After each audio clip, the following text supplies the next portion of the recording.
Mr. Shah. Mr. Vora, it was a very illustrative presentation by you. But in first case, you have mentioned that the party made profit of rupees 21 crores and the fine imposed was 1.10 crores.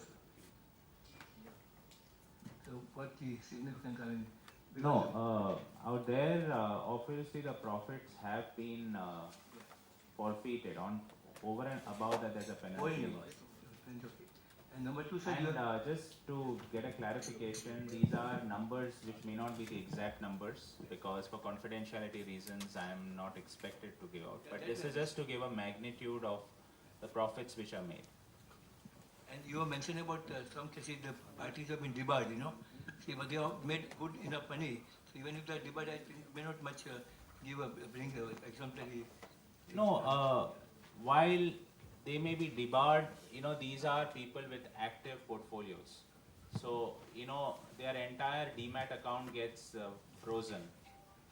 They are not able to buy or sell any of their securities. And there is a huge reputation damage which also happens because then you have an order against you, the fit and proper regulations. So now the Companies Act also has something called the fit and proper regulations, where the principles are being applied to them. So these are important aspects which would turn out to be useful deterrents from companies from really employing these, and therefore people should not resort to these kind of activities.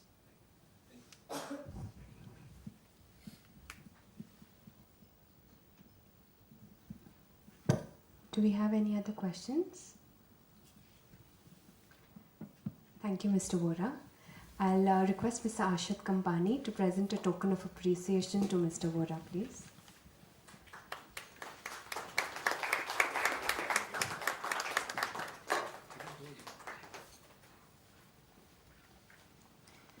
We now begin with the panel discussion for this day. I'll request Mr. Sandeep Parekh, a moderator for this session, to come on the dais, and our panelists, Dr. Narsimhan, Mr. Shashank Karnad, Mr. Somasekhar Sundaran, and Mr. Abhijit Yadav, and Mr. Suhas Tulchapurkar on the dais, please.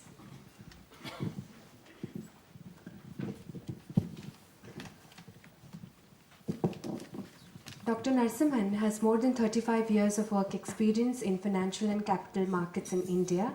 He has worked with Development Financial Institution, Public Enterprise Management Board of a state in India, Capital Market Regulator SEBI, India's first securities depository, NSDL, and currently he is with the National Stock Exchange as Chief of Regulations.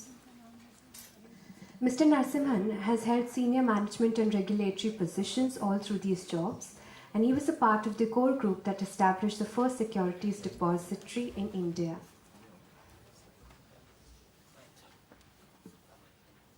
Mr. Abhijit Yadav holds an MBA degree from Symbiosis Institute, and he has extensive experience in business intelligence, due diligence, and corporate investigations.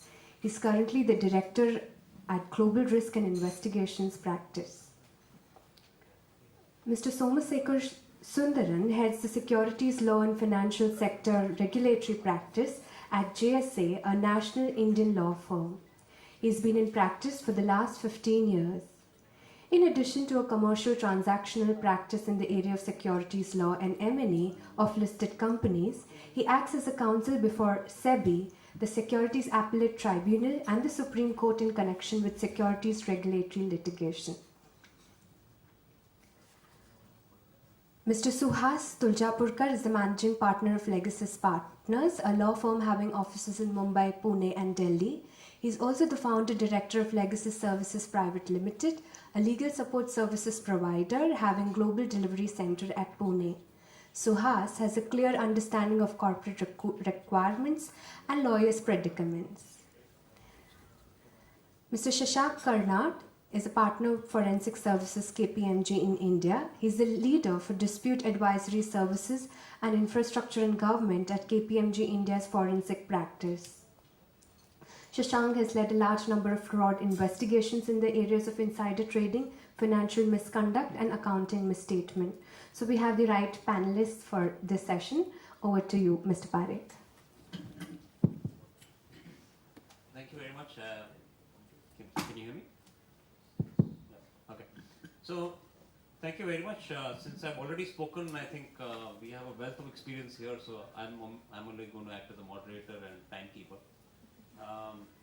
We obviously have Som and Dr. Narasimhan who will probably kind of focus much more on the manipulation insider trading, and corporate fraud. We have, of course, everybody will speak about the more generic kind of fraud.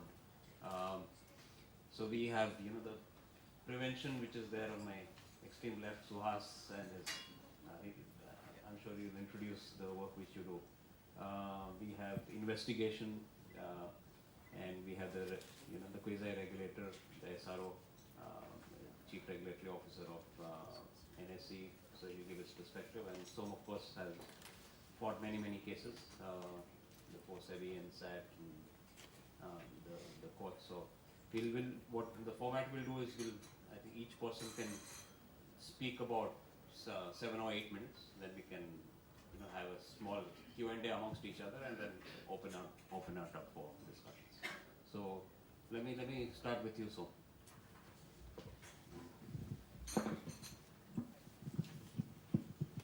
Okay, I'll try and keep this brief so that we have more time for interaction. I was just collecting my thoughts listening to the earlier sessions, and I think there are two limbs to this subject. When we talk about an evolved interpretation of law, one is whether we've got the law right. In criminal context, do we have the Indian Penal Code that works, that actually helps you determine what's a crime? And second, have we got the enforcement machinery right?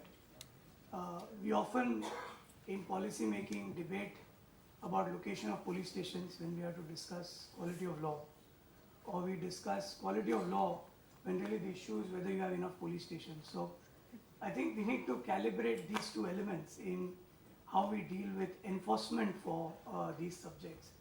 And one tendency in India we tend to have is greater the news-making character of wrong, there is a clamor to amend the law. We follow the principle of legislating our problems away rather than focusing on the enforcement machinery when the law is fine. So it takes two forms again. When you try to legislate your problems away, you try to raise the bar with the punishment and make it more and more stringent as a penalty. Number two, which is a problem, a serious problem, is we try to lower the bar to demonstrate that there is a crime. So it's easy to then say you will allege corruption without proving that there was a quid pro quo, or you can say that a certain activity is a collective investment scheme just because it's 100 crores, regardless of whether it partakes the character of a collective investment scheme. These are examples of how attempting to legislate our problems away tends to create unintended problems. As in, it's easy to say the law will now say fraud need not be fraudulent, it's still punishable. I think that's a problematic course to take, and I was collecting these thoughts as I was hearing in the earlier sessions about whether presumption of fraud when there's extreme volatility is a good thing. In my view, no. Volatility could be because of markets, could be because of inefficient markets. Every market inefficiency is not driven by market abuse. So that's one broad theme I thought I'll leave behind. Second, it's true, I mean, both Sandeep and Geeta have talked about the role of intention, whether you intended to deceive or not, becoming less and less relevant. And that's again a slightly problematic area, particularly if there is no specificity into what is it that the law will deem to be fraud. So unlike a bilateral fraud where a victim is discernible, in a fraud against society, a victim is not discernible, but the element of fraud should be discernible. It can't be that because there are victims, there has arisen a fraud. The third element which somebody else mentioned is that what drives fraud really is greed. And over the evolution of humankind, equally society has started making the victim of fraud responsible, which is why the point Sandeep made about disclosures being the key instrument about fraud, the point about a lamppost and the point about sunlight being the best disinfectant, it comes from there. Can you arm markets with enough information to take informed decisions?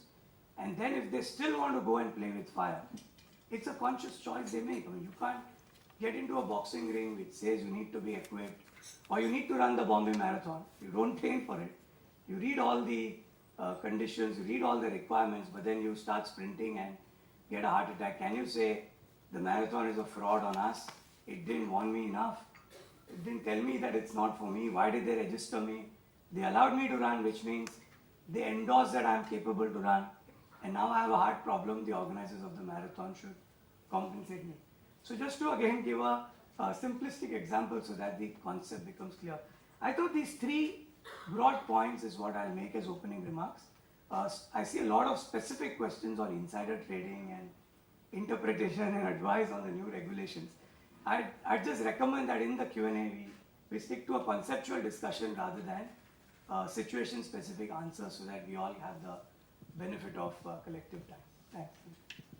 So then you can go to Som and he'll charge you a fee for those questions.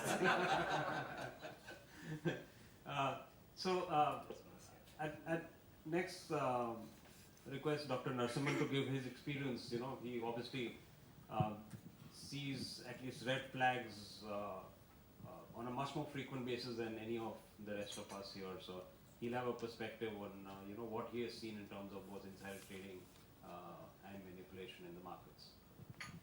I think Sandeep has talked about the sunlight, and I would say that there's a lot of sunlight and spotlights now. The SEBI regulations were a chapter in a book in 1992-93. It is now 2 volumes and likely to be 3 volumes this year. So there's no depth of sunlight as such in terms of regulatory oversight, regulatory clarification, and a lot more spotlights in terms of circulars issued by SEBI time and again on various aspects to curb each possible manipulation, each possible fraud, each possible, I would say, in the interest of the investors, a lot of things by being done. The problem or the reform, in my understanding, required is how to regulate greed and neglect of the investors in the first place. If somebody is there to stick his neck and therefore it can be cut, therefore can you be, as Sumsh rightly said, can you legislate away the problem? Can you restrict the greed in the people? I have seen in the recent past, I am talking about last 1 year, it's happening in the broking firms big way.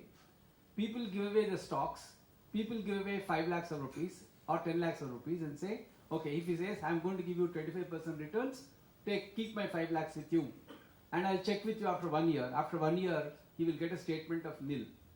And I've seen a ex-brigadier of army who has given 35 lakhs as retirement money and allowed the broker to put it into F&O, and it became 35,000 in 6 months' time. Is it how do we legislate this? How do we take away this particular fraud or manipulation? What has happened after SEBI has come into existence is that a lot of things have been put in place in terms of regulatory structure to protect the interest of the investor. Unfortunately, as somebody rightly said, the prospectus has become so thick and so big that now we have to have a simplification code to see that we get only pertinent disclosures. That's the kind of movement we are trying to look at, because disclosures are increasing, it's becoming very difficult for investors. Investors refuse to take care of themselves. They don't wear the helmet. They go without appropriate equipment into the boxing ring. That's the real problem. How do we solve it? And we can't always blame the regulatory structure or the market manipulators for this. Are you prepared to protect yourself? The first question probably we have to ask. Every one of us has to ask. 2 years back, 3 years back, a financial officer of a big corporate firm cuts 120 crores rupees check and gets defrauded. 120 crores is not a small amount at all, but he gets into that kind of a problem. Why did he come into that? What was the issue? The second thing is, because of the regulatory focus and so many things are happening, the cost of doing a fraud has substantially gone up. And therefore, the size of the fraud will be big in nature. In order to have big booty out of the fraud, what can happen, as I see, is that at the corporate level, who has got access to public money in a big way, or in fund structures where investors' money is available to fund managers in a big way, or in the intermediaries offices where they've got direct access to client funds in a big way. These are the kind of people where we can expect a lot of things to happen. Similarly, for manipulating the market for the benefit of some of the investors, people with huge financial power, where they don't mind taking the penalty as a cost of doing that particular manipulation, can happen, and that's where I think as regulators we are a little more concerned, and that's where we would like to focus more and more as things go forward. Suddenly one fine morning markets go up and next day markets come down, this is complete irrationality. There's no big announcement at all. Something happens in Greek, should it really mean that there should be some reaction in this country? Is it required? Logically speaking, no, but it happens. But is it happening because of the what you call globalization of the markets, or is it because globalization is the alibi under which something is being done? That's where the concern of the regulators should be. Therefore, I think the reforms that we have are enough. The other thing, major requirement is we need a quick justice and exemplary. As Mr. Pramod Bhai has rightly asked, if somebody has made a booty out of this particular fraud, take out the profits and put something exemplary on him so that it will not happen. But it should happen quickly. That is, before he gets old. I mean, a person goes into the jail, he dies, and still justice is yet to arrive. A person who commits a fraud like Satyam, and still I think he's still going in his BMW without any difficulty at all. And this is the way in which we would like to have justice system to be kept in place. We need to act very quickly. We have seen a recent case, that I would say it's a very good step taken by SEBI, using whatever powers they had. What they did is, a broker committed a big fraud on the investors. What they did is, they froze the financial assets of the broker in proprietary name. That put actually right kind of pressure on the broker, and probably this kind of measures, we have to have extraordinary solutions for the kind of manipulations that happen in the market. Reforms of a different nature and different intensity are required now. Whatever we have is throwing enough light and on various aspects of the market. Thank you. So, really, fewer laws and more enforcement and speedier justice are, of course, key. Can I now ask Abhijit to give his perspective from his experience with whatever frauds which you have kind of, of course, without naming your clients, some kind of interesting examples you have seen in uncovering for us. All right, ours is a very typical challenge. We neither have the legal muscle, nor do we have the regulatory oversight or the power that most regulators have. We typically have a small mandate usually by lenders, by banks, who seem to have lost a lot of money when it's investigations, or who want to invest a large amount of corpus when it's a due diligence-based mandate. And a couple of things that Sandeep said, and which was said by Soma also, is about intention and greed. And I see these two things as interlinked issues. That's typically where we begin our investigation as to what was the real intention and how much is the greed, or what is it that the promoter couldn't be going with. Well, I've been told not to name a client, but I cannot name a target. And Satyam seemed to have made a lot of people lose a lot of money. But way back, about 5-6 years back, when FTI Consulting didn't have an office here in India, and we were contacted by a hedge fund in Hong Kong, then we were asked to look at this large IT company, and they wanted to take a long position there. We went back and we had a look, and we went back to the client and said, listen, most of it looks like somebody is misreporting sales, and which really not on ground. And the client was very bullish on this particular IT firm, and we got a lot of flack for this. However, since we had put it down in our report, the client couldn't have taken a call on this particular issue. And 6 months down the line, this entire issue was called Satya. We made a lot of money on, because this is the only client of ours who came back and gave us a bonus fee. Right? The only client. So the point that I'm trying to make is that if we could see it then from Hong Kong, we didn't even have an India office at that point of time. Why didn't other people see it at that time? Or was it that people didn't want to look at these issues? Or is due diligence only a paper exercise? and that's the point that we've been trying to make so far. And in our run-up in the last 2.5 years that we've been running an office here, we get mandated by a fair amount of private equity funds or hedge funds, and while we go back with the red flag report and they don't invest, we see that a large name has gone ahead and invested. So therefore, there is a mismatch of standards. There is a mismatch. While obviously it's going to be a difference in the amount of risk appetite that a particular client has, but there certainly is a large variance in what is a red flag for one and is not red flaggable by the other client.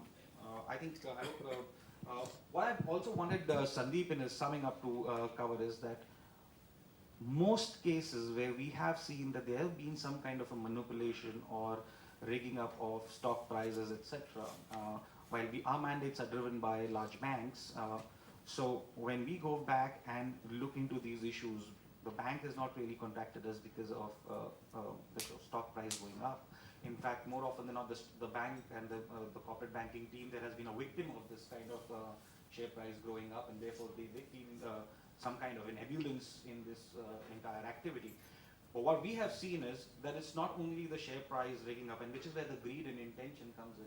And if the greed and intention, or the intention is to defraud, you see a lot of other telltale signs that are thrown up along with just the stock price manipulation, which is circular trade, which is fictitious overall sales reports, which is over invoicing, which is a fair amount of violations that which come along with it. And I think someone or some central body should actually look at all of these points besides just stock price violations.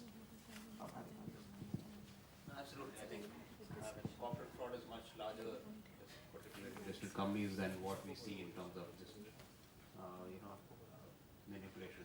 Just one quick question before we go on is your mandates typically come from third parties, really, not in terms of internal investigation by the company itself, which looks at possibilities of fraud.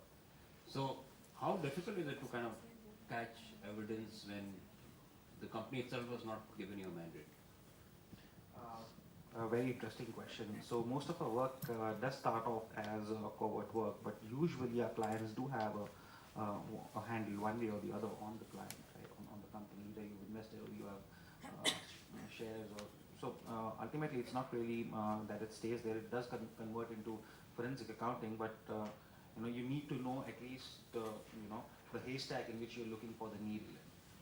You can't start with a bond, right? So you start with some kind of covert work. You therefore narrow it down to some kind of, and that's more deliverable when it gets into an open book kind of an investigation later on. Great. So to give a little different perspective, I'll request Suhas to bring in his perspective on how to prevent fraud. I mean, we talk about fraud after it has occurred, but I think he's uniquely positioned to tell us how how we can catch the red flags before they become bright red. Thanks, Sandeep. Yeah, I think having worked as in-house counsel, I probably have an inside view of an insider in that sense. Probably have a very dubious distinction. As you said, I'll probably give you an insight, is I worked with Enron, I worked with Anderson Legal, I recently advised a counsel who was doing Satyam Mehta. And what strikes me is that, this issue about greed, intent, everything is all right. Are we really geared up to look at these issues? Because these issues happen at a micro level. Whether it was Jeff Skilling trying to create off-balance sheet debt after kind of securitizing the receivables of a power plant over a period of 14 years, or a bank receipt or a bank deposit where auditor failed to reconcile the accounts, and that got inflated, bloated, and continued in the books. These are issues at absolute micro level. When we look at these issues at micro level, I think we'll have to also look at who the fraudsters are and who is getting benefited. When you look at anything, you look at supply side as well as kind of demand side. Here you look at who are the fraudsters and who is getting benefited. And most of the time you will have answers to the questions, a lot of questions on fraud, including the, as Som said or Gita said, in terms of proof, where do you draw, what is the degree of proof that you need. In Satyam, for example, you will be surprised. Even today the matter is being argued to say that these are system generated bank receipts. When we kind of tried to cross-examine CBI to ask them, have you confiscated the servers? They said no. Do you really expect a conviction to happen when actually the primary proof, this is under the criminal law. So when actually the primary proof, which is the server from where, according to everybody including CPI, the system generated bank receipts emerged, if you don't have that server in your custody, what must have happened to that electronic record, we can all guess about. So obviously at a micro level, now coupled with the information technology and the kind of, everywhere there are e-filings, everywhere there are kind of electronic records, e-governance, the understanding of the investigators, the understanding of the persons who are in charge of investigating the frauds or unearthing it, in terms of its information technology, is abysmally low. So obviously that's another kind of an issue. Now that kind of raises another question in my mind. You know, if we were to look at Satyam, there was this great fight about who should have custody of Mr. Ramlingam Raju. Whether CBI should have it, local police should have it. Ministry of Corporate Affairs was trying to do something with respect to and through the company law board and the mechanizations that were available under the Companies Act then through SFIO, which was not a statutory body then. Everybody wanted his custody for one reason or other. Therefore, what we do post Satyam under Companies Act 2013 is we say that here is a statutory body called Serious Fraud and Investigation Office, SFIO. What does SFIO do? It's a statutory body. What are its powers and duties? It has overreaching powers. There is a provision under the Companies Act, which is section 212, I think subsection 3, which says that if SFIO is vested with the investigation with respect to any matter, no other agency can investigate that particular company or anything which is the subject matter of that investigation. Look at this from the perspective of the competency, capability and wherewithal, manpower available with SFIO. If they have overriding powers and they are going to investigate to the exclusion of every other regulator, competent authority, government body, state body, you can imagine the investigation will go on for how long and what will happen to that. How does one reconcile this with maybe the insider trading regulations that have come up, maybe the fraud and maybe other regulations which kind of stock exchanges are looking at, the securities are looking at. So this is something which worries me today. I don't have an answer. Maybe it will emerge over the period of time. SFIO seems to be talking of developing a model, primarily from a corporate fraud perspective. There are two models that they're talking about. There's a kind of a steering committee for each of the models that have been set. One is the fraud prevention model. Now, we all talk about prevention, but I think the understanding that frauds happen at micro level. The seed of fraud is at micro level with complex information technology, with cross-border and cross-jurisdictional kind of challenges today which are there. I think it's very difficult for anybody to come out to say that I have a model for fraud prevention. Second model that SFIO is looking at is fraud propensity model. Now, what is the reach? What is the kind of breadth of that fraud? So, fraud propensity model. These two models are something which the government is working on. In the corporate sector, what we have is totally different. You know, we've been talking about information and disclosure kind of mitigating a fraud to an extent.